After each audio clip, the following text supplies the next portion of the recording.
주께서 하시나이다. 다시 한번 나의 주 나의 하나님이여, 나의 주 나의 하나님이여, 주를 경배합니다. 주 사랑하는 나의 마음을 주께서 하시나이다. 깨뜨릴 옥함 내게 없으며, 주께 드릴 향유 없지만 하나님 형상대로 날 빚으사 새 영을 내게 부어주소서. 나의 주 나의 하나님이여, 주를 경배합니다. 주 사랑하는 나의 마음을 주께서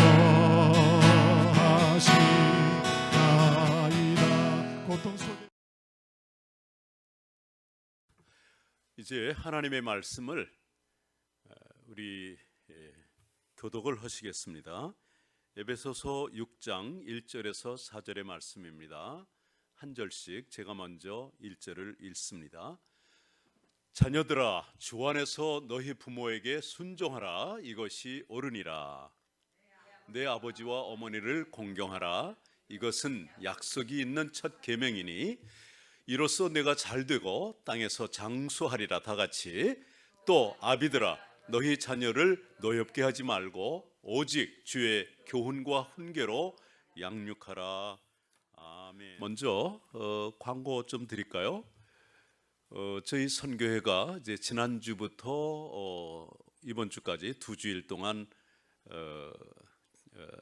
직원들만 정상 근무를 하고 있습니다. 그리고 지난주부터 매일 한두 가정씩 우리 선교회로 모셔와서 혹은 방문하게 하여서 특별 신방을 코로나 바이러스 하에 특별 신방 기간으로 보고 이 코로나 바이러스가 완전히, 이 사태가 완전히 지나가기까지 이렇게라도 저희들이 섬기려고 하는데 참 잘했다 싶어요. 왜냐하면은 오시는 분들이 너무 좋아하고 조금이나마 스트레스도 해소되고 함께 기도할 수 있어서 또 가정의 사정을 알게 되어서 너무너무 감사합니다. 그래서 이 영상을 보시게 되는 우리 샬롬의 가족 여러분들, 장애인 가족이나 또 봉사자 가족이나 뭐 심지어는 후원자들 중에서도 시청하시게 된다면은 우리 선교에 방문할 수 있습니다. 단 거리두기를 하셔야 되고요. 마스크와 장갑까지도 끼면 좋습니다. 그래서 안전한 가운데 우리가 주 안에서 교제할 수 있기 바랍니다. 오늘은 직원 예배로 대체해서 드리는 10번째 예배예요. 어느덧 10번째입니다. 그러니까 영상 예배로 드리는 것이 10번째가 되겠습니다. 우리 사랑하는 회원들과 함께 이 자리에서 예배 드렸던 때가 정말 너무 그립고 한 사람 한 사람 다 너무 보고 싶습니다. 우리 장애인 가족들이 와서 막 그냥 손도 만져주고 허그도 하려고 그래가지고 만지면 안 돼 이렇게 얘기하기가 너무너무 힘들더라고요. 그럼에도 불구하고 오늘 승은이는 사모님하고 허그도 하고 또 뺨에다가 대는데 그걸 어떻게 막을 수가 없었어요. 아무튼 그렇게 하지 말고 여러분들 멀리서 이렇게 사랑합니다 뭐 허그하는 표정을 짓든 제스처를 하든 그렇게 하시고 서로 조심해 주시기 바랍니다. 자, 예배는 중요한 것은 여러분들도 다 깨달았겠지만은 이렇게 나와 하나님과의 1대1의 관계에서 드려지는 거예요. 웅장하고 큰 교회에서 많은 성도들과 함께 드려지는 예배도 결국은 나와 하나님과의 관계예요. 저 말씀은 다른 분이 누군가 들었으면 좋겠다. 그렇다면 은혜를 못 받는 거죠. 내가 하나님 앞에 예배드리고 하나님의 말씀을 내가 듣는 것입니다.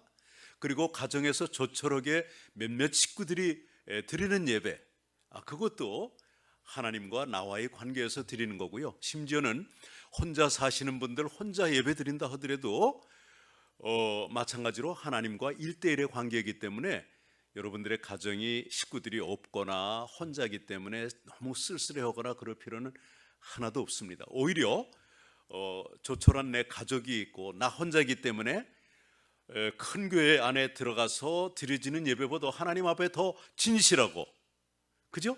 더 진실하고 솔직한 예배를 드릴 수 있을 것 같아요. 왜냐하면 어떤 때는 손뼉을 치고 싶어도 주변의 성도들에게 방해가 되지 않을까 남을 의식하게 되는데 남을 의식할 필요가 없잖아요. 그랬다고 옷을 대충 입고 보면 안 됩니다. 하나님 앞에 서는 거니까는 우리 마음을 첫째로 이렇게 경건하게 하고 또 하나님을 경외하는 마음으로 예배를 드려야 돼요. 그러니까 사람을 만날 때도 좋은 옷을 입고 나가듯이 아주 자세를 바르게 하는 것은 매우 중요한 일입니다. 그래서 이 코로나 바이러스 사태 때문에 어떻게 보면 어떤 분들은 가정적으로 더 행복하고 천국을 누리는가 하면은, 예를 들어서 정말 교회에서 예배드리는 건 좋은데 내가 저 왼수하고 같이 예배드리는 건 너무 힘든 사람들도 있을 수 있어요. 그렇게 되면 안 됩니다. 가정 천국을 우리가 모두 다 누려야 될 줄 믿습니다. 저는 오늘 벌써 건강하고 행복한 가정이라고 하는 제목으로 마지막이 되지만 오늘이 세 번째 말씀을 전하는데요. 지난 한 주간 동안에도 우리 회원들과 또 후원 회원들이나 주변의 사람들하고 대화를 하면서 가정 사역은 아무리 강조해도 지나치지 않구나, 가정의 중요성은 아무리 강조해도 지나치지 않구나 하는 것을 다시 한번 느낍니다. 그리고 보면서 가정에 아픔이 없는 가정은 별로 없구나, 우리 가정을 포함해서 정말 힘들지 않은 가정은 없다고 생각합니다. 한번 지나간 시간을 약간만 제가 리뷰하겠습니다. 첫째 주에는 둘째 주에는 제가 이런 말씀을 드렸죠. 행복한 가정 시리즈 설교를 통해서 부부간에 피차 복종해야 된다. 즉 우리 가정이 행복하기 위해서는요, 이것이 성령 충만과 연결이 된 것이지 그냥 나의 실력으로, 나의 그냥 신앙의 상태로 행복하고 내 인격으로, 내 의지로만 되는 것은 아닙니다. 얼마든지 하나님을 믿지 아니하고 타종교를 믿고 무종교래도 행복하게 살아가는 사람들이 있어요. 그것은 세상적인 가치관이지 하나님이 카운터하시는 그러한 성령 충만한 가정은 아닙니다. 우리가 성령 충만하게 되면은 시와 찬미로 하나님을 찬양하고 범사에 그리스도 예수로 말미암아 아버지 하나님께 감사하게 되는 것이고요. 그 다음에 세 번째 나오는 것이 그리스도를 경외함으로, 또 번역에 따라서 하나님을 경외함으로 피차 복종하라. 그리고 이어지는 말씀이 아내들이여 남편들에게 순종하라, 복종하라 이렇게 나오잖아요. 복종하라고 나오는데 제일 먼저 성령 충만함을 우리가 삶 속에 적용할 수 있는 곳이, 적용해야 되는 곳이 다른 곳이 아니고 바로 가정이고요. 그것도 제일 가까운 부부간에예요. 부부간에. 이 말씀을 듣는 분들 중에서 지금 부부간에 나이가 80대가 돼가지고 에이 뭐 이렇게 생각하시는 분들이 있을지 모르지만 그것도 겸손한 마음으로 들으시고요. 정말 행복하고 건강한 가정 되기를 바랍니다. 부부관계에서 이 성령 충만함이 실천이 되어야 되고요. 그러한 삶이 사라져야 되고요. 그때 우리 가정이 건강해진다는 그러한 말씀입니다. 즉 아내들은 남편이 아내의 머리 되었다고 그랬죠. 즉 그리스도가 교회의 머리됨 같이 아내는 남편은 아내의 머리이기 때문에 순종을 하는 것이고요. 또 남편들은 아내를 사랑하는 거예요. 사실 아내 사랑하는 거 쉬운 일 아닙니다. 예? 전사님, 남편이 우리 김 전도사님 사랑하는 거 그렇게 쉬운 거 아니에요. 반드시 당연히 사랑해야지. 그거 쉽지 않아요. 그러나 성령 충만하면은 어떠한 아내도 얼마든지 사랑할 수 있습니다. 성령 충만해야 됩니다.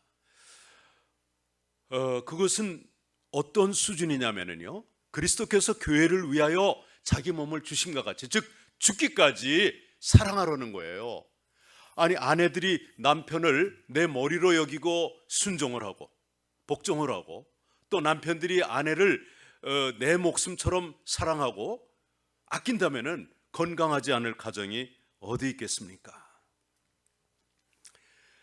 저는 지난주에 이렇게 그 부부 관계에 대해서 얘기하고 나가지고 좀 걸리는 부분이 있었어요. 왜냐하면은 우리 가운데에도 이렇게 가정이 다 뭐 부부가 건강하고 또 자녀들도 있고 그런 가정만 있는 것이 아니라 이렇게 홀부모님 계신 분들도 있고 자녀들을 잃으신 분도 있고 여러 가지 아픔을 가지고 사시는 분들이 있어요. 또 장애우들 중에는 또 결혼하지 못한 분들이 뭐 한 90%라고 저는 생각합니다. 장애인들은 결혼 못하는 건 아니지만은 참 결혼하기가 어려운 것 같아요. 특별히 지적 장애인들 결혼하고 사는 거 쉬운 일이 아니에요. 그래서 오늘 본론에 들어가기 전에 이렇게 혼자 사시는 분들을 생각하면서, 또는 가정의 아픔을 경험한 이들을 생각하면서 제가 몇 가지 예를 좀 들고 그리고 권면하는 시간을 갖도록 하겠습니다. 어느 성도님에 의하면은요, 5월 달에는 교회에 가기가 싫다고 그럽니다. 왜냐하면은 교회에서 가정의 달이라고 그래가지고 한 달 내내 설교하는 것이 부부관계에 대해서 또 부모와 자녀에 대해서 하는데 나하고는 관계가 없는 것 같다 이거죠. 또 부부간의 갈등이라든가 헤어짐의 아픔을 경험하신 분들은 특별히 그러한 말씀을 들을 때 부담이 가는 것 같아요. 부담이 가고 아픔이 다시 살아나는 것 같고 해서 교회 가기가 싫다는 그러한 이야기를 제가 들었습니다. 제가 잘 아는 어느 선교사님이 있습니다. 여자 선교사님입니다. 누군지 상상하려고 그러지 마세요. 그분은 젊었을 때 헤어졌어요. 일찍이 남편과 헤어졌습니다.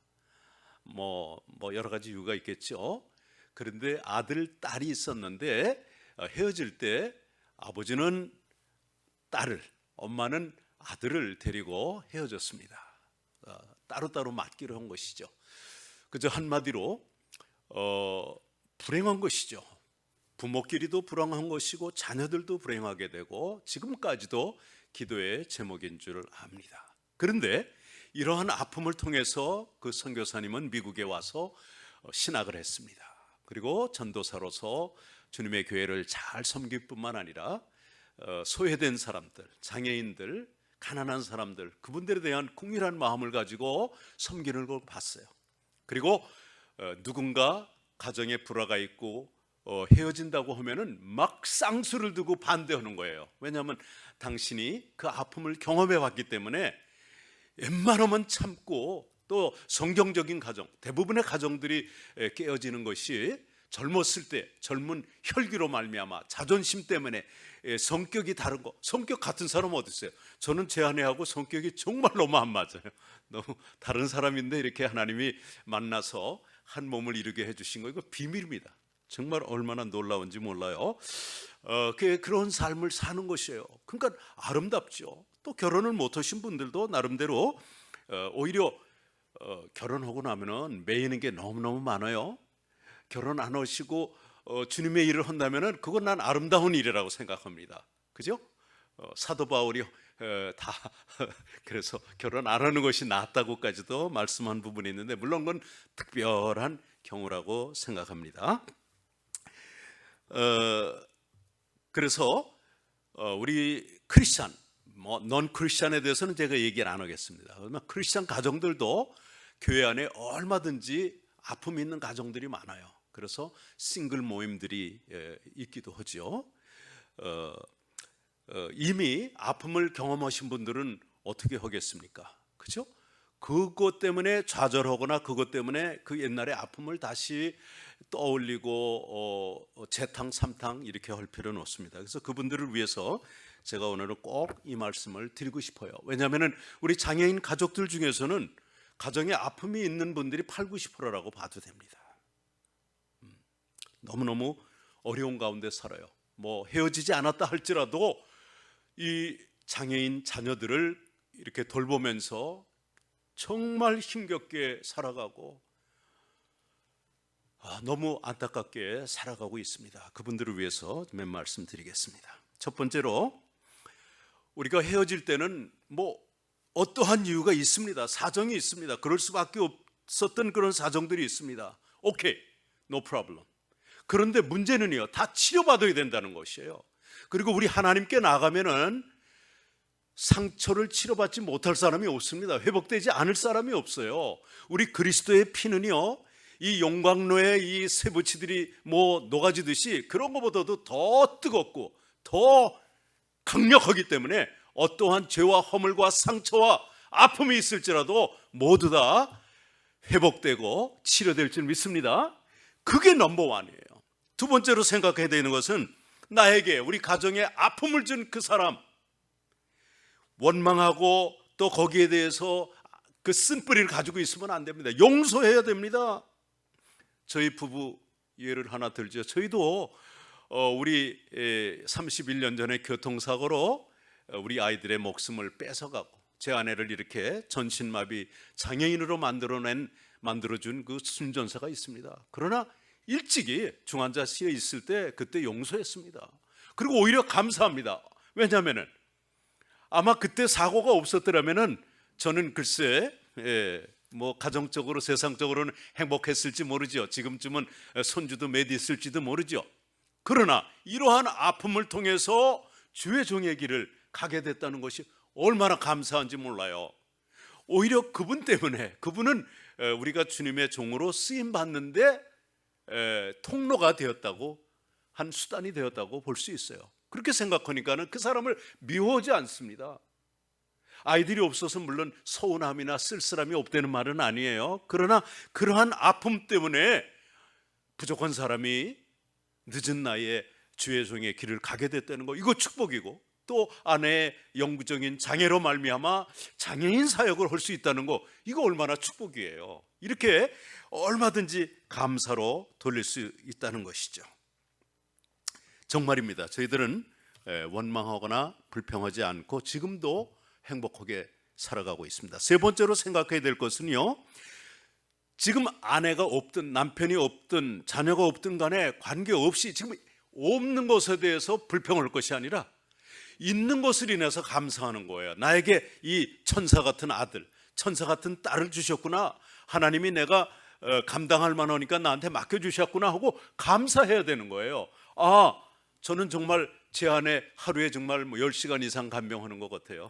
같이 24시간을 거의 같이 있는데 쉬운 일은 아니죠. 그러나 아내를 주신 것이 감사한 것이에요. 그래서 있는 것으로 감사할 줄 알아야 됩니다. 우리가 원망하려면 아무리 건강하고 아무리 많이 가지고 뭐 세상적으로 부족함이 없어 보여도 남하고 비교해가지고 얼마든지 원망하고 불평하고 불행할 수 있어요. 하지만은 우리가 성령 충만하다면은 가진 것으로 감사해. 남한보다 많이 가졌기 때문에, 더 이쁘기 때문에, 잘생겼기 때문에, 더 훌륭하기 때문에 이래서 감사하는 게 아니에요. 그러니까 있는 것으로 여러분 감사하기 바랍니다. 내 자녀 주신 거, 내 남편 주신 거 감사하세요. 아내 주신 거 감사하세요. 네 번째 생각할 것은, 자, 나의 아픔, 이것이 해결이 됐잖아요.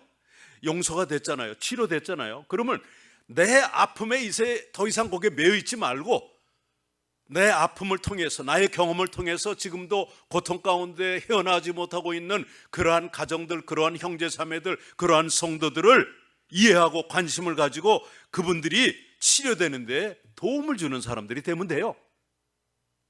그것도 하나님의 놀라우신 뜻과 계획이라고 저는 생각합니다. 마지막으로 그 다섯 번째로 생각할 것은, 혼자 사시는 분들이 많아요. 아까도 말씀드렸지만 장애우들 중에는 한 90%, 이상이 아닐까요? 거의 신체 장애인들도 충분히 결혼할 수 있음에도 이제 참 아무래도 편견이 있죠.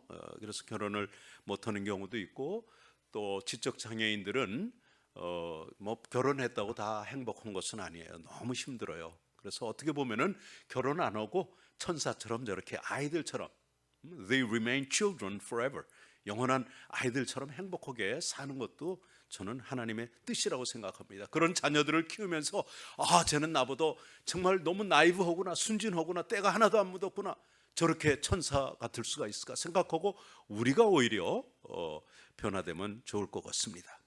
여러분, 내 가족도요, 보니까요 성경에도 그런 말씀이 있어요. 잠언 27장 10절에 보면 가까운 이웃이 먼 형제보다 나으니라. Better is a neighbor who is near than a brother far away. 멀리 있는 내 형제보다 가까운 이웃이 낫다고 그랬습니다. 사실 우리 형제 자매들 만나본 지 한국에 10년도 넘었죠. 지금 10몇 년 됐어요, 사모님? 13년 됐답니다. 13년 전에 보고 못 봤어요. 가족이라고 해도, 심지어는 여러분 행복하게 살다 아들, 딸들 시집 가면은요 둘이만 사는 거예요. 또 그러다가 남편이나 뭐 영감이나 또 이제 마님이 먼저 가시면은 혼자 사는 거예요. 뭐 그렇게 자녀들이 그렇게 돌보지 않더라고요. 혼자 사는 경우 많아요.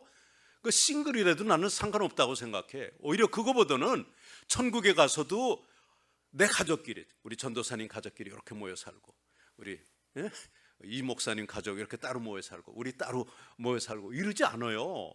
그런 관계가 더 이상 아니에요. 그러니까 중요한 것은 하나님의 가족의 일원이 되는 거예요. 자꾸 세상 사람들처럼 내 자녀들에게 있는 거 그거 뭐 물려주느라고, 그건 뭐 우리 문화기도 하지만요, 그거보다는 하나님의 나라 위해서, 하나님의 가족이 확장되는 것을 위해서 쓰임 받는다면 그것이 성도의 삶이 아닐까요? 그래서 그분들에게 더 관심 가지고 가까이 있는, 저는 우리 샬롬 장애인 선교에 속한 우리 회원들이 내 가족입니다. 그렇게 더 가족이라고 생각하고 살려고 합니다. 아직 부족하지만은. 왜냐하면은 정말 그것이 가족이에요. 하나님의 가족의 일원이 되는 것이 그게 중요한 것이고, 하나님의 가족이 일원이 되는 것은 전에도 말씀했지만은 누구든지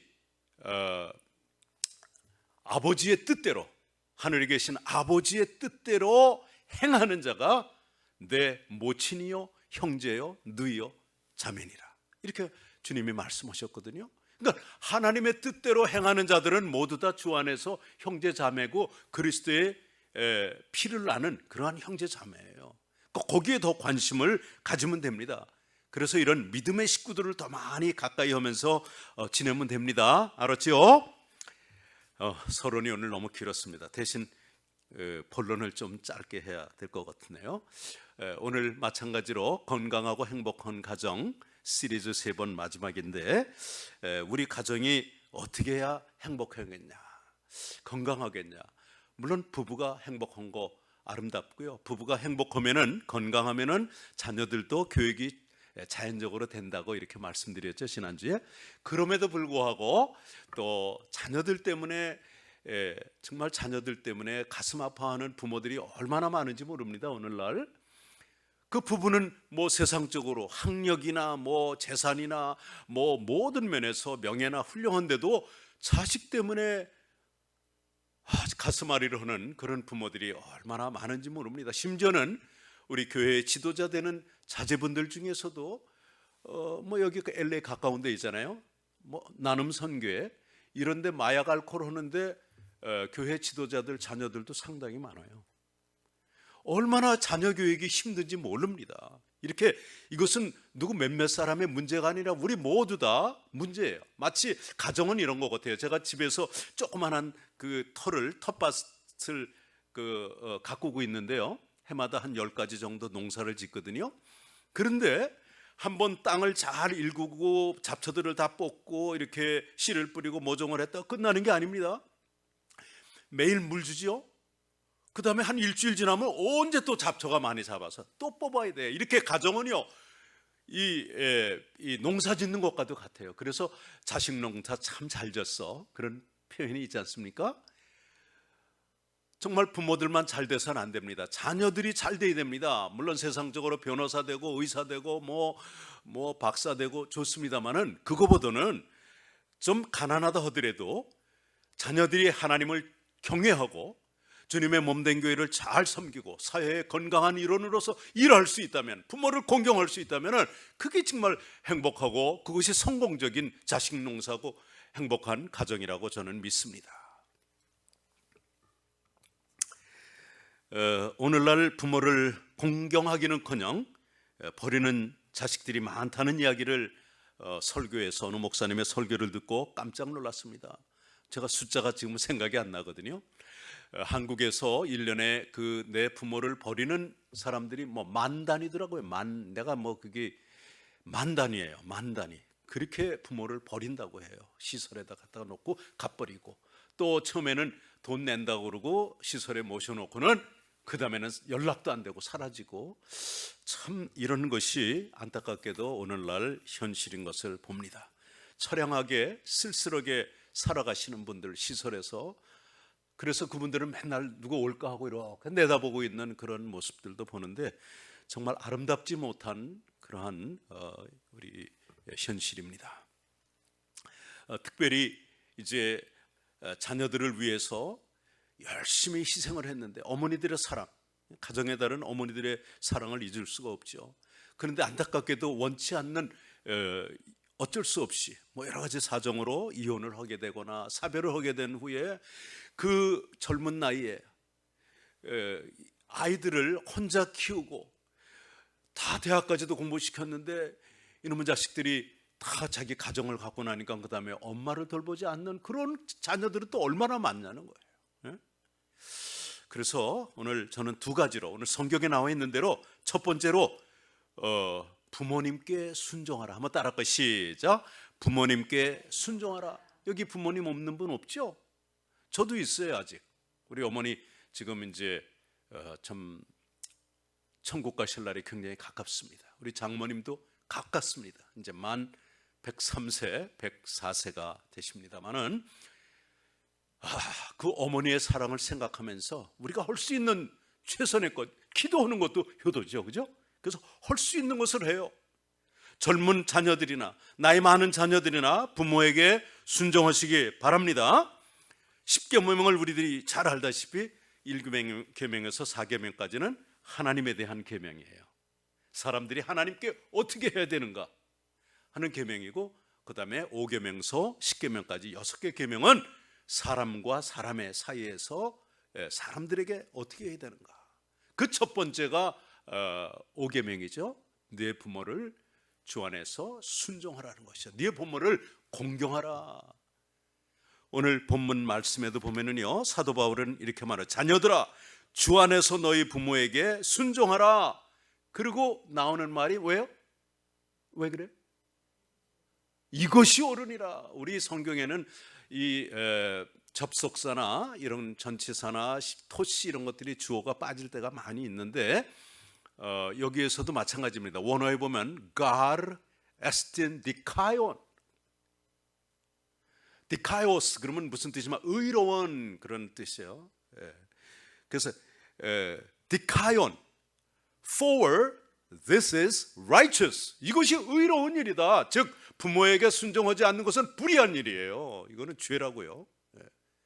하나님께서 원래 자녀들, 우리 인간을 창조하셨을 때 자녀들은 부모에게 순종하라고 창조하셨어요. 그게 하나님의 디자인이에요. 하나님이 그렇게 설계하셨고 지금도 하나님이 원하시는 거예요. 요구하시는 것인데, 교회는 열심히 나가더라도 직분을 가지고 있어도 내 부모를 돌보지 않는 성도들이 오늘날 얼마나 많습니까?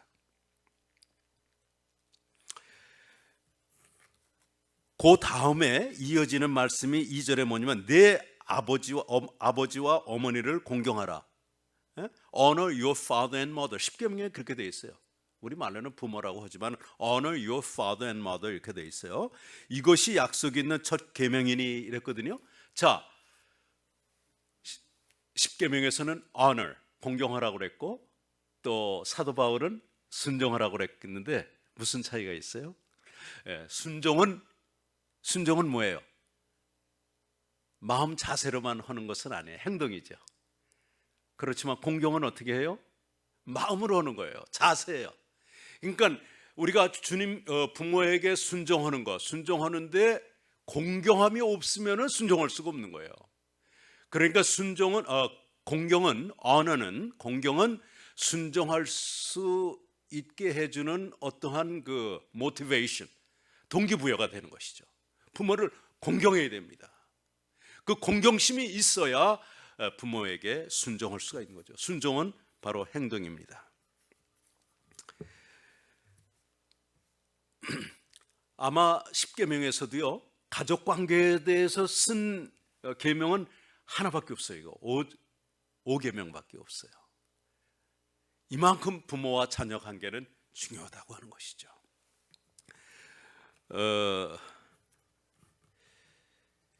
이런 말 들어보셨어요? 내 자식에게 하는 것에, 내 자식에게 해주는 것에 10분의 1, 아니 100분의 1만 내 부모에게 해도 효자다. 정말 안타깝죠? 우리 부모들은 우리에게 아낌없이 내 몸을 희생해 가면서 그렇게 해주시는데 우리 자녀들은 왜 부모에게 그렇게 못할까요? 그러니까 하나님이 본능적으로 우리 어머니, 아버지들에게, 특별히 어머니에게 그러한 사랑을 넣어주셨어요. 본능적으로. 왜? 하나님의 사랑을 깨달아 알라고 그러신 것 같아요. 그런데 가정이 행복하지 못하고 자녀들이 순종하지 못하는 것은 저는 자녀들의 잘못보다도 부모들의 잘못이 크다고 저는 힘주어서 이 시간에 강조합니다. 왜냐하면 그냥 내버려 두는데 부모를 순종하고 훌륭한 자식이 되어지는 거 아닙니다. 만들어지는 거 아닙니다. 부모가 가르쳐 줘야 돼요. 그래서 둘째 계명 한번 따라갈까요? 두 번째 오늘 말씀, 주의 교훈과 훈계로 양육하라. 시작. 주의 교훈과 훈계로 자녀들을 양육해야 됩니다. 그래야 자녀들이 부모를 순종할 줄 알아요. 그런데 중요한 것은 어렸을 때 해야 됩니다. 어렸을 때 해야 돼요. 이 말씀을 듣는 분들이 또 너무 저 자녀들도 나이가 이미 많아 버렸는지 모르겠는데 최소한도 우리 이준영 목사님 생각하면서 말씀 전해야 되겠네. 아직 아이들이 어리니까 중학생, 초등학생 또 그러니까 제가 이렇게 말씀드릴게요. 저희가 아이들을 10여 년밖에 키워보지 못했지만은 아이들을 그래도 우리 사모가 잘 교육을 했어요. 예를 들면은 이렇게 아이들은 백지와도 같아요. 백지와도 같기 때문에 제천하네 보니까 백지와도 같기 때문에 거기다가 무슨 그림을 그리든 그려져요. 무슨 글씨를 쓰든 쓰여져요. 근데 일단 성인이 되고 나면은 거기에 그림 그리기가 어려워. 글씨 쓰기가 어려워. 자기 나름대로 해놓은 게 많기 때문에 아이들은 백지와도 같아요. 그러니까 어렸을 때서부터 가르쳐야 되는 거예요. 어렸을 때부터 가르쳐줘요. 우리 사모가 잘한 거 하나 소개를 할게요. 하여튼 하나님을 경외하는 거 최고로 알았어요. 그래서 애들이 그렇게 아침에 깨우려고 그러면 무지무지하게 힘들었어요. 학교 가야 된다 그러면 막 씨름을 해야 되고 뽀뽀해야 되고 막 몇 번 뽀뽀를 해가지고 애들을 깨우는데 주일날 아침에도 여전히 늦잠 자려고 그러죠. 그러면 우리 사모가 하는 말이 딱 거예요. 그러면 그래 너무 졸리고 그러면 오늘 교회 가지 말까? 그러면 애들이 벌떡 일어나. 안 돼. 그건 안 돼. 교육이 이렇게 중요한 것이에요. 아마 우리 아이들이 살아있다면은 지금도 부모에게 순종할 뿐만 아니라 아주 그때 어렸을 적에도 아이들이 어떻게 이렇게 예의가 바르냐고 그러고 잘 키웠냐고 그러고 그런 칭찬을 많이 들었어요. 사실 나한테보다 이제 주로 엄마한테 한 것이지만은 이렇게 우리 아이들이 잘나서가 아니라 부모가 사랑을 할 줄 몰라. 매를 때려야 돼요. 가르쳐 줘야 돼요. 하나님을 경외하는 거 가르쳐 줘야 돼요. 교회 나가는 거 가르쳐 줘야 돼요. 우리는 헌금을 또 잘 가르쳐 줘 가지고 아이들이 그냥 기회만 되면은 헌금을 하려고 그래요. 어떤 때는 막 세뱃돈 같은 거 이렇게 많이 주잖아요. 어른들이 할머니나 할아버지나 이렇게 그걸 싸놓으면 그냥 몽땅 하려고 그래 가지고 돈 가치를 잘 모르니까 그런 것도 자제해야 할 정도로 이렇게 헌금하는 것을 좋아하고 새돈 바치는 걸 좋아하고 이렇게 가르쳐 준단 말이에요. 그러니까 어떻게 우리 자녀들을 가르쳐 주는 것인지 이게 굉장히 중요합니다. 잠언 2장 6절에도 이런 말씀이 있어요. Train up the child in the way he should go, and even when he is old, he will not depart from it. 어렸을 때 마땅히 행할 길을 아이에게 가르치라. 어렸을 때 가르칠 걸 제대로 가르치라 이거예요. 그러면은 나이가 먹어도 그 가르침에서 떠나지 않는다는 거예요. 오늘날 이런 얘기를 많이 듭니다. 청년 사역하시는 분들, 대학생 사역을 하시는 그런 프로들한테 제가 들은 거예요. 그런 목사님들한테, 2세 목사님이나 그 1.5세 목사님한테 들은 말씀이 뭐냐면은, 고등학교까지는 교회에 다 부모님을 쫓아 나갑니다. 차가 없으니 어떻게 하겠어요? 잘 다니거든요. 그런데 대학에 진학하면은 90%가 안 나간다네. 들었어요? 전사님 그런 말 들어봤어요? 90%가 안 나간다고 해서 아유 이건 너무 과장이다. 아니래. 90%가 안 나간대요. 그럼 뭐 what's wrong? What's the problem? 뭐가 문제냐고요? 이거 뭐가 잘못됐습니까? 가정교육이 첫째 잘못됐다고 생각합니다. 교회 데리고 가면은 다 했다고 생각해 부모가. 내 삶이 집안에서 하나님을 경외하고 예배하고 그런 삶이라면 아이들이 왜 주님을 떠납니까? 왜 교회를 떠납니까? 교회에서 그종 아이들에게 교회 생활을 가르치고 성경 지식 가르치고 주님을 만나게 해줘야죠. 복음을 전해야죠. 그래야지 떠나지 않죠. 그래서 떠난 거예요. 물론 그나마 이제 나이가 들어가지고 어려서 교회를 다녔기 때문에 또 생각이 나서 또 이렇게 나중에라도 교회 가는 사람들이 물론 있겠죠.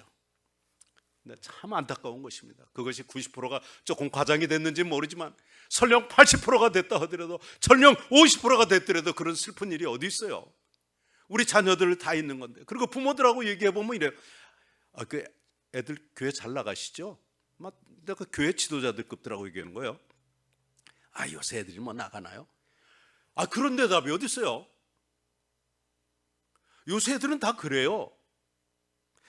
여기 2세들이라고 그냥 포기해버리는 그런 부모들 보면 나는 정말 안타까워요. 눈물로 기도해야죠. 회개해야죠. 뭐 기도원에 가서 밤샘을 하든가 내 자녀 신앙생활 해야 될 거 아니에요. 이게 왜 시급하지 않냐고. 그저 그런 신앙을 가지고서 어떻게 자녀들이 잘 될 수가 있겠냐고요. 신앙이 잘못된 거 아니에요? 목사가 되면 뭐하고 장로가 되면 뭐해요? 내 자녀들이 잘 되지 않는다면 그거는 가정적으로 실패죠. 그래서 저는 자녀가 없다고 내가 이런 얘기 하는 것은 아니고요. 정말 짧은 10여 년이지만은 우리는 아이들을 정말 매로 다스렸습니다. 잠언 13장 24절에 보면 이런 말이 있습니다. 초다를 참아 못하는 자는 그 자식을 미워함이라. 자식을 사랑하는 자는 근실히 징계하느니라. 너무 어렵죠? 초다를 참아 못하는. 영어 성경에 도시요. He who spares the rod. 즉 매를 아끼는 자는 hates his son. 그 아들을 미워함이라. But he who loves him disciplines him diligently. 그러나 아들을 사랑하는 자는 근실히 부지런히 그 아들을 징계하느니라. 뭐 징계라는 건 파이데이아라고 하는데 파이스에서 나온 말이에요. 파생한 말인데 즉 아이라는 말, 즉 아이들의 교육입니다. 아이들의 훈령입니다. 예? 아이들의 교육입니다. 그래서 영어 속담이나 우리 속담에 되죠. 매를 아끼면은 자식을 망친다. 그래서 우리 시가 영어로 번역하면 그 맛이 안 나는데 영어도 보세요. Spare the rod, spoil the child. 매를 아끼면은 자식을 스포일 시킨다는 거야. 오늘날 아이들이 그렇게 된 거 당연한 걸로 이 세대는 그래. 여기 애들은 그래. 요즘 애들은 그래. No, I don't think so. 바로 가르치지 못해서 그렇다고 난 생각합니다.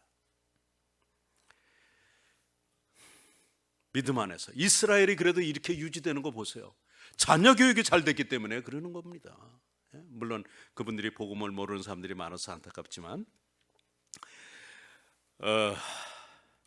제가 좀 흥분했나요? 미안합니다. 용서하십시오. 정말 우리가 자녀를 잃으면은 주 안에서 자녀를 잃으면은 그거는 실패입니다. 가정의 실패뿐만 아니라 인생의 실패라고도 할 수 있습니다. 오늘날 전도하기가 어려운데 내 자녀들이라도 제대로 하나님의 자녀로 만들지 못한다면 그거는 정말 주님 앞에 나중에 섰을 때도 책망을 면치 못할 거라고 생각합니다. 오늘날 우리 가정과 교회에서 징계가 사라진 것, 이것이 참 문제입니다.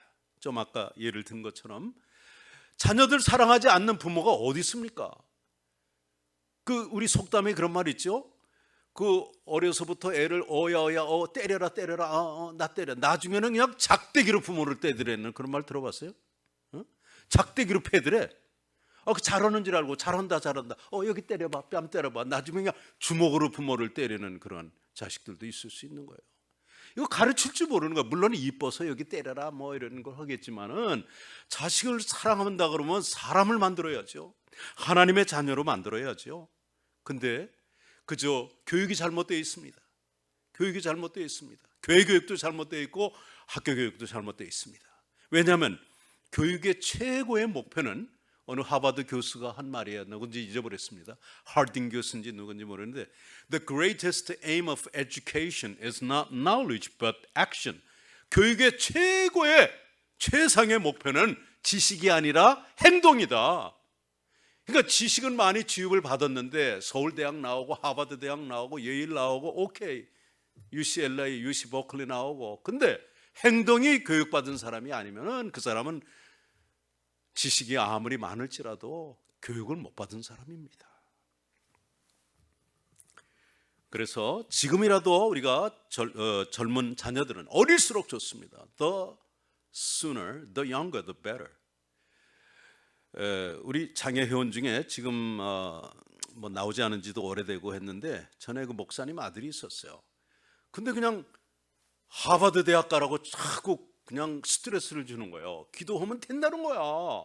그래서 목사님, 하버드 대학 얘가 지금 중학교도 나중에 알고 보니까 중학교도 졸업을 못했어. 그러니까 학교 간다 그러고 학교 안 가고. 그러니까 아버지도 열받아가지고 막 보칼 들고 나가지고 막 이러고 막 때린다 그러니까 또 얘는 경찰을 부르겠다고 막 이러고 결국 목사님인데도 아들을 물론 장애 아들이에요. 크라치를 짚는 장애 아들인데 어떻게 됐나 모르겠습니다만은 멀리 이사 가셔가지고 정말 자녀 교육들을 할 줄 몰라, 시킬 줄을 몰라.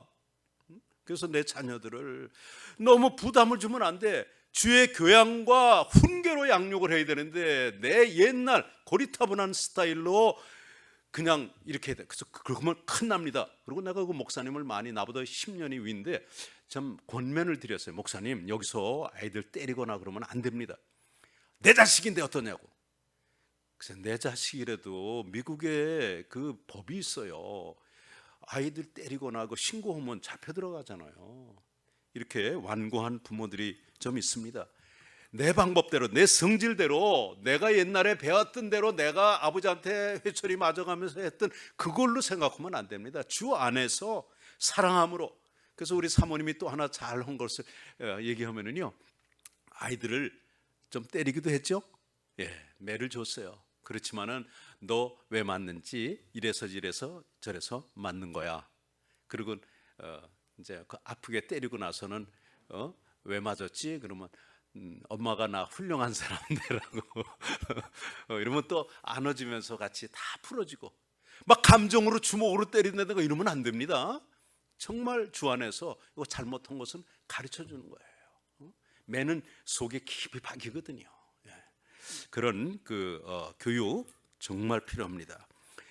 잠언의 3장 11절 12절에 그 말씀을 히브리서 기자가 또 12장 4절 이하에 반복을 했지만은 내 아들아 여호와의 징계를 경히 여기지 말라.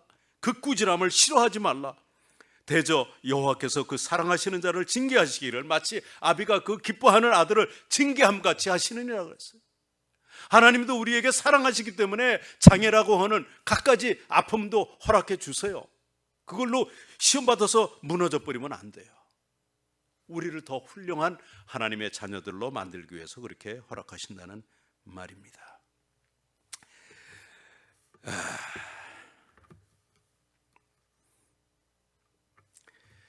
시간이 많이 지났네요.